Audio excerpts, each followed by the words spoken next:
The year was 1847, and the dusty trails of Nebraska Territory stretched endlessly under a merciless sun. Samuel Harrison wiped the sweat from his weathered brow as he guided his wagon toward what he believed would be his new beginning. 3 months of grueling travel from Independence, Missouri had taken its toll, but the promise of fertile land and a fresh start kept him moving forward.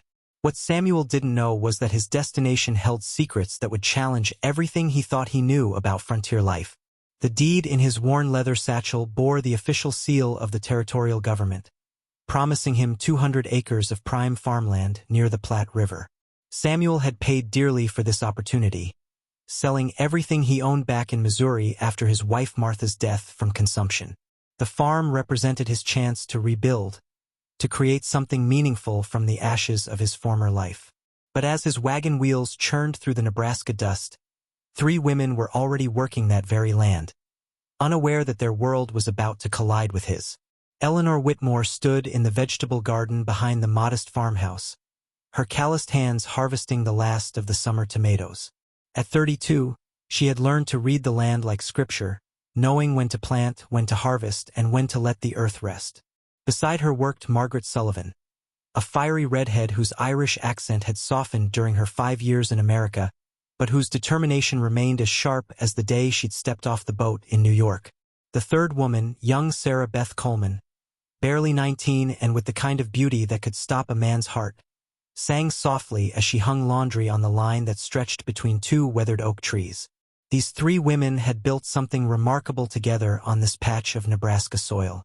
They had arrived separately, each fleeing their own version of hardship, but had found in each other something precious and rare: genuine partnership. Eleanor had escaped an abusive marriage in Pennsylvania, taking nothing but the clothes on her back and a fierce resolve never to depend on a man again. Margaret had lost her husband to cholera during the river crossing, leaving her widowed with no family and precious few resources. Sarah Beth had run from an arranged marriage to a man 3 times her age, choosing uncertainty over a life of certain misery. The farmhouse itself told the story of their collaboration. What had started as a simple one-room cabin had grown into a proper home through their combined efforts. Eleanor's practical knowledge of construction, learned from watching her father build barns back in Pennsylvania, had guided the expansion. Margaret's skill with textiles had transformed rough-hewn rooms into comfortable living spaces. Sarah Beth's talent for growing things had created the garden that now fed them through both summer and winter. Together, they had transformed raw frontier land into something that resembled civilization. But their success had not gone unnoticed in the nearby settlement of Riverside Crossing. The town's preacher, Josiah Blackwood, made regular visits to their farm, ostensibly to check on their spiritual welfare but clearly uncomfortable with their unconventional arrangement. Sheriff Tom Bradley, a decent man caught between his personal respect for the women and social pressure from the town's more conservative elements, found himself fielding regular complaints about the situation. 3 unmarried women living together without male protection or guidance violated every assumption about proper frontier society. The women had developed their own rhythms and routines over the 2 years they'd been together. Eleanor handled the heavy labor, maintaining their small herd of cattle and horses with the confidence of someone born to farm life. Margaret managed their finances with the shrewd instincts that had helped her family survive potato famines back in County Cork.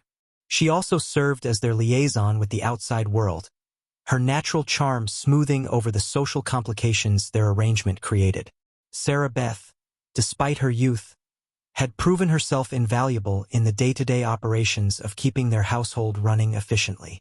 Their evenings were spent around the kitchen table, sharing the day's successes and challenges over simple but satisfying meals. They read to each other from the few books they possessed, discussed the news that occasionally reached them from the east, and planned improvements to their property.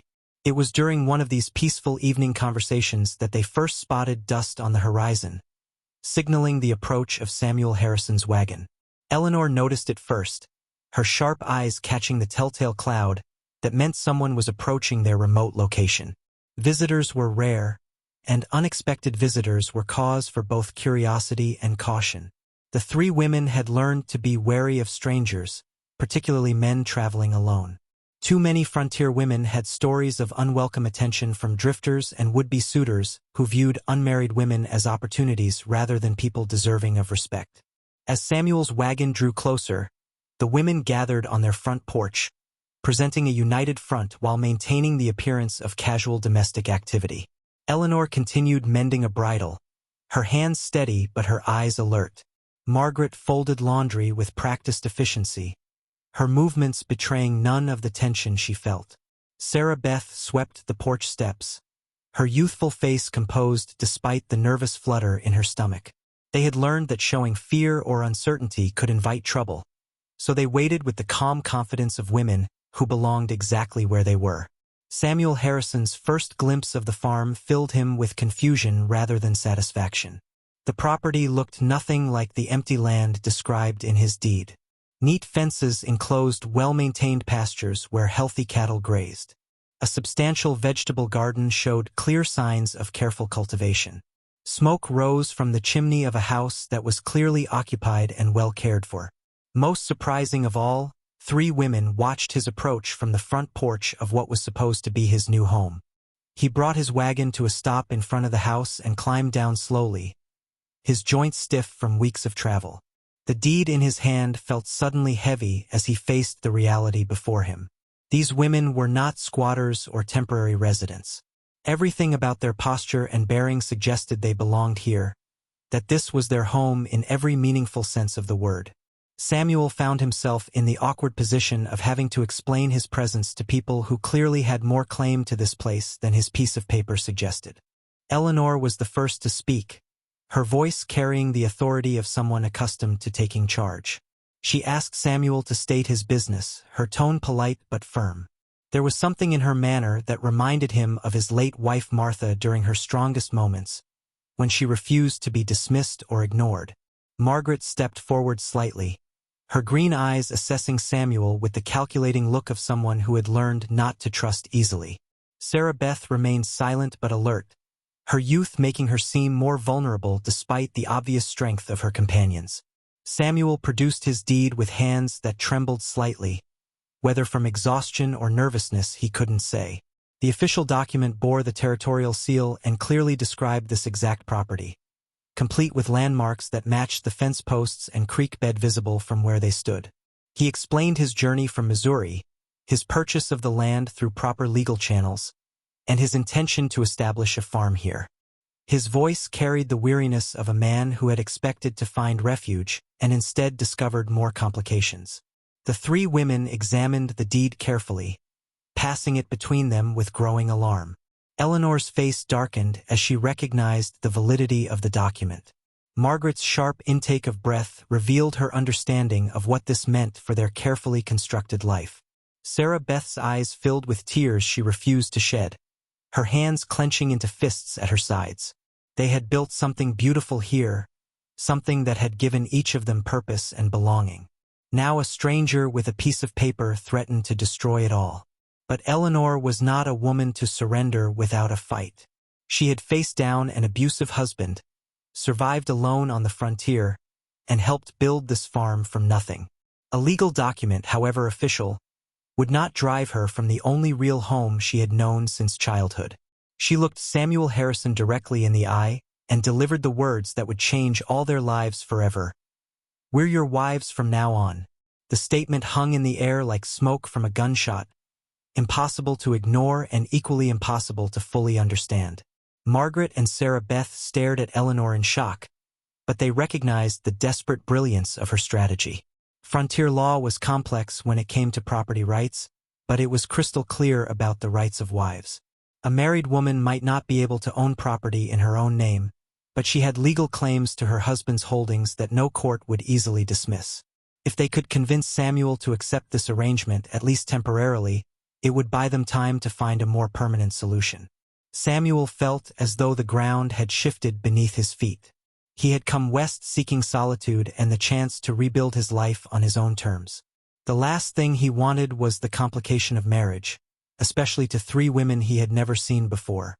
But something in Eleanor's eyes told him this was not a casual suggestion.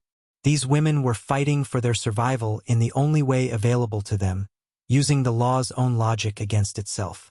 The standoff continued for several long minutes, with neither side willing to back down. Samuel could see that these women had invested everything in this place, just as he had invested everything in the hope of claiming it. They were not asking for charity or depending on his kindness. They were proposing a business arrangement disguised as marriage, a legal fiction that would protect all their interests. But it was still marriage, with all the complications and responsibilities that entailed. Margaret broke the tension by stepping forward and extending her hand to Samuel. Her Irish accent became more pronounced as emotion colored her voice. She explained that they had nowhere else to go, that this farm represented their only chance at independence and security. She spoke of the work they had already invested, the improvements they had made, and the life they had built together. Her words carried the weight of someone who understood exactly what they were asking of him and why it was necessary.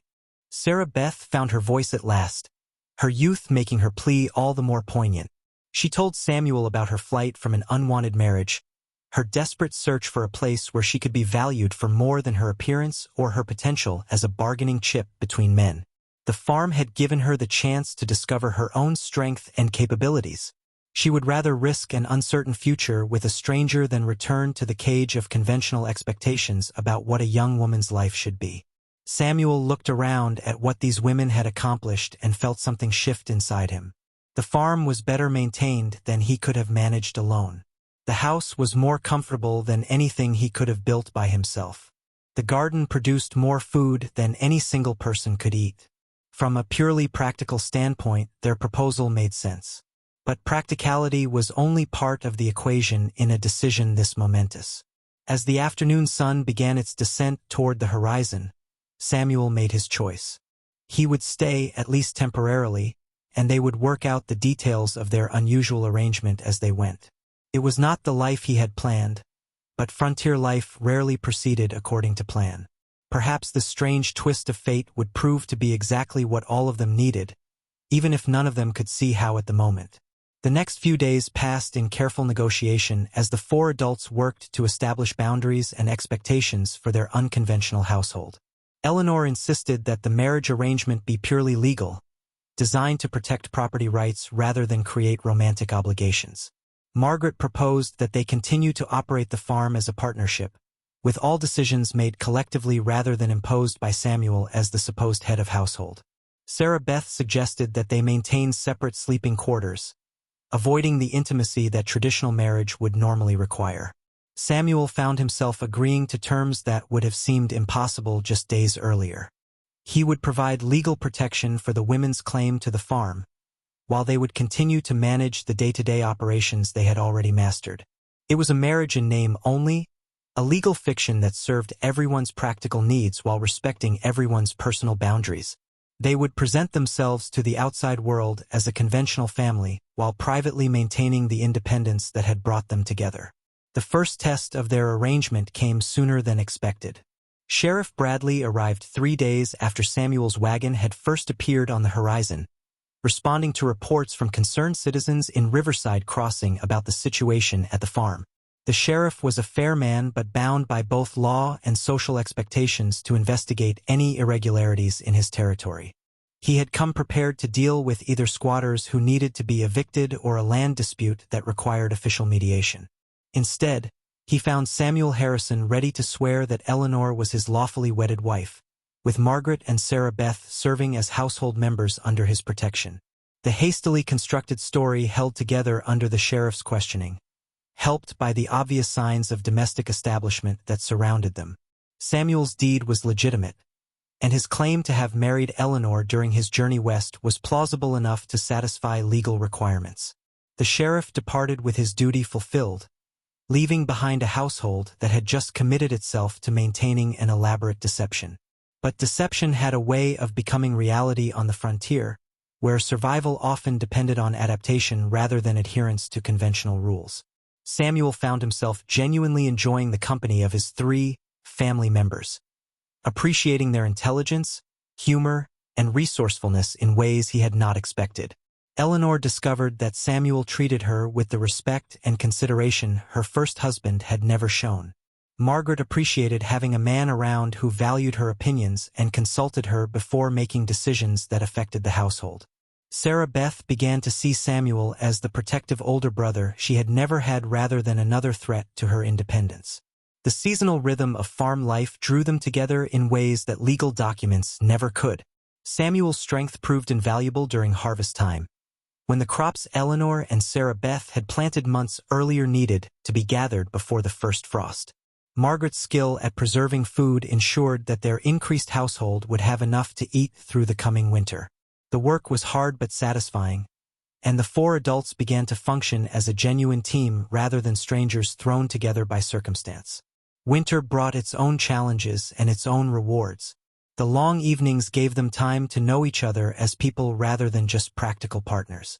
Samuel told stories of his life in Missouri, his marriage to Martha, and his decision to start over in Nebraska Territory.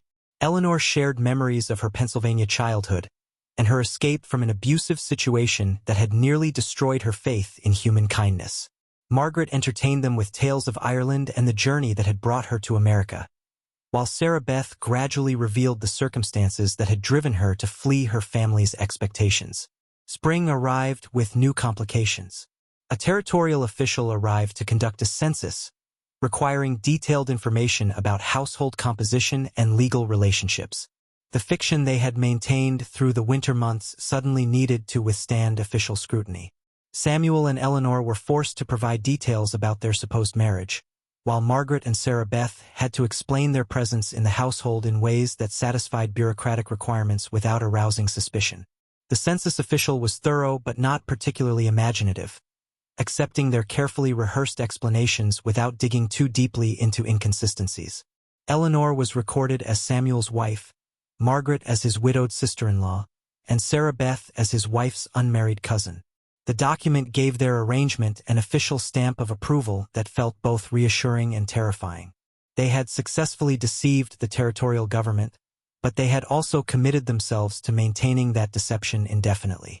As summer returned to the Nebraska plains, the four residents of the Harrison farm had to confront the reality that their temporary arrangement was becoming permanent. Samuel's initial plan to establish a solitary homestead had evolved into something much more complex and rewarding.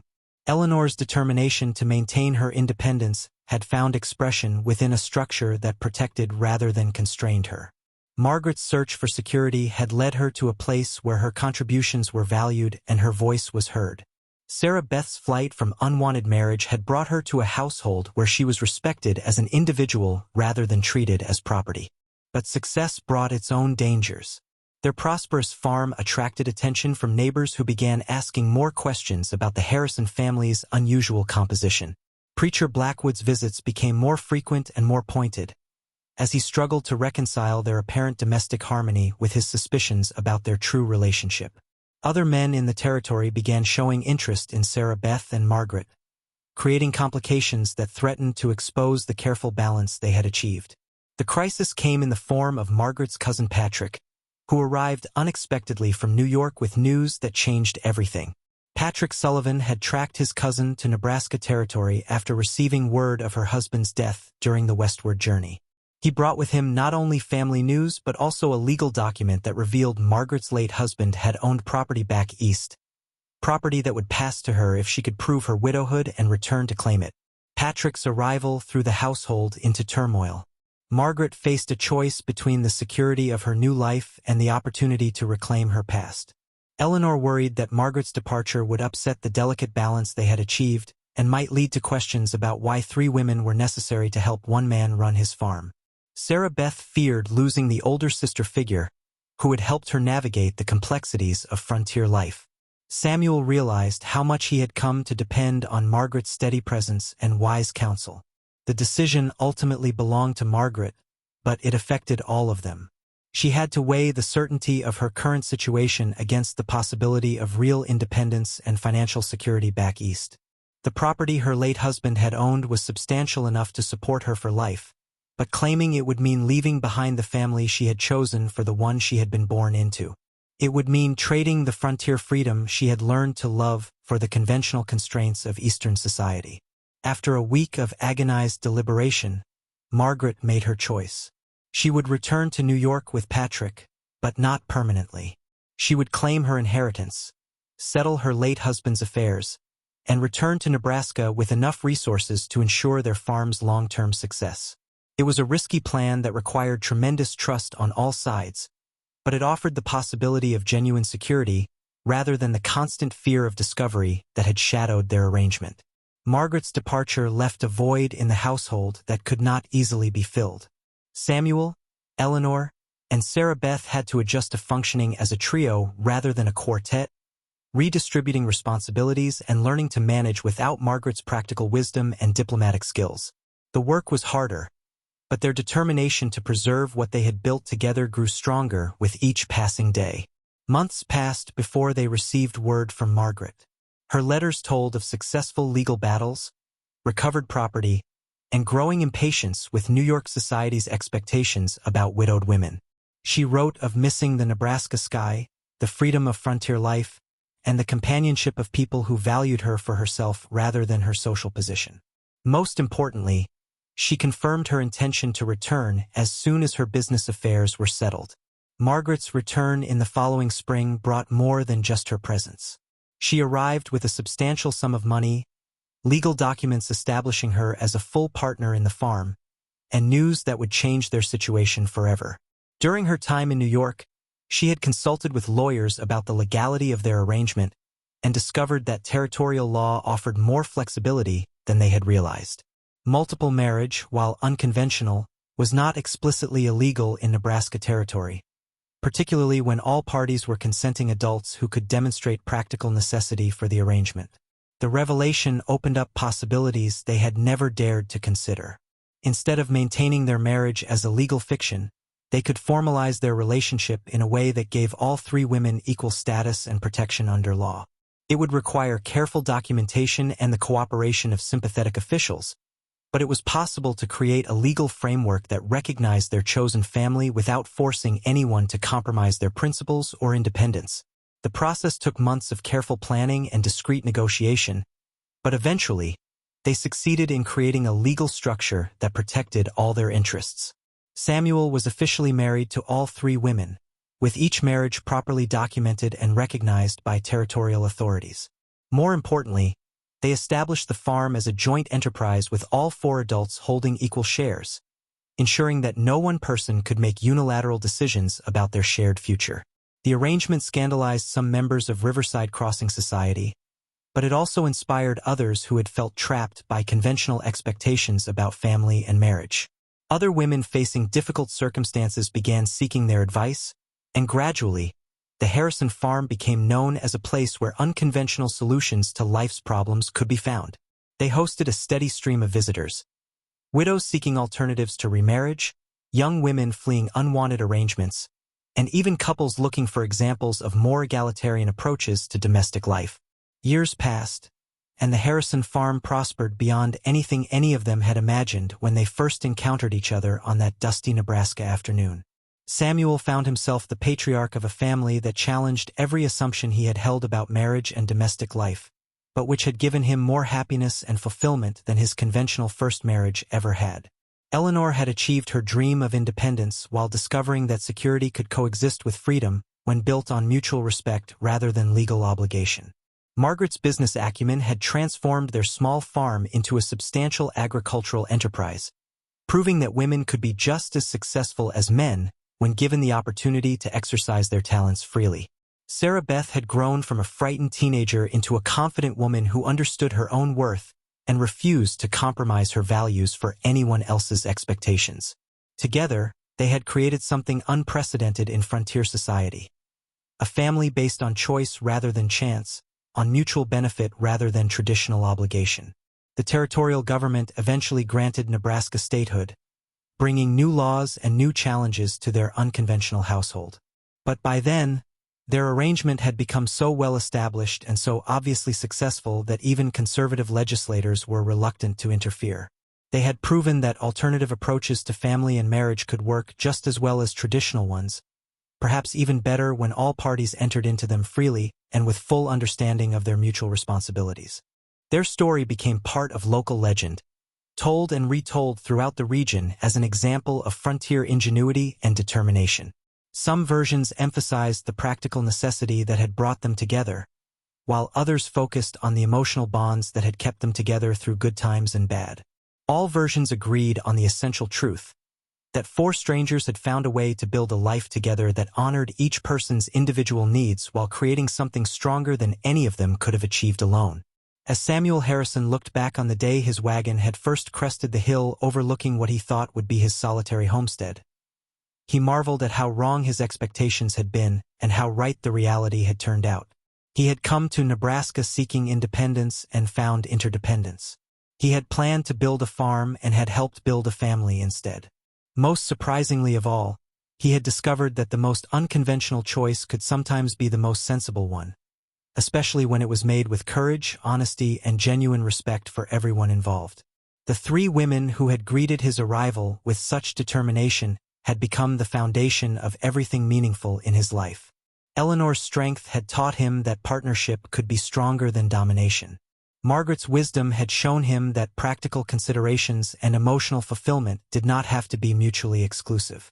Sarah Beth's spirit had reminded him that youth and experience could learn from each other when both approached their relationship with open minds and generous hearts.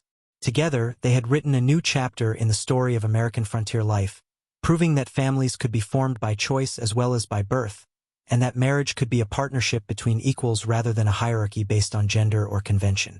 Their success had rippled outward through their community, inspiring others to question assumptions about what was possible and what was necessary in the pursuit of happiness and security. The Harrison farm stood as a testament to the power of adaptation, cooperation, and mutual respect in the face of challenging circumstances. For people who might never have met under different conditions had found in each other the missing pieces of their individual puzzles, creating a whole that was greater than the sum of its parts. They had taken society's rules and bent them to serve human needs rather than abstract principles, proving that innovation and tradition could coexist when guided by wisdom and compassion. As the sun set over the Nebraska plains on another successful day, the four members of the Harrison family gathered around their dinner table to share the day's experiences and plan for tomorrow's challenges. They had built something remarkable together. A home where everyone belonged, a partnership where everyone contributed, and a family where everyone was valued for exactly who they were. It was not the life any of them had originally planned, but it was the life they had chosen together, and that choice had made all the difference in transforming a chance encounter into a lasting legacy of love, respect, and mutual support that would endure for generations to come.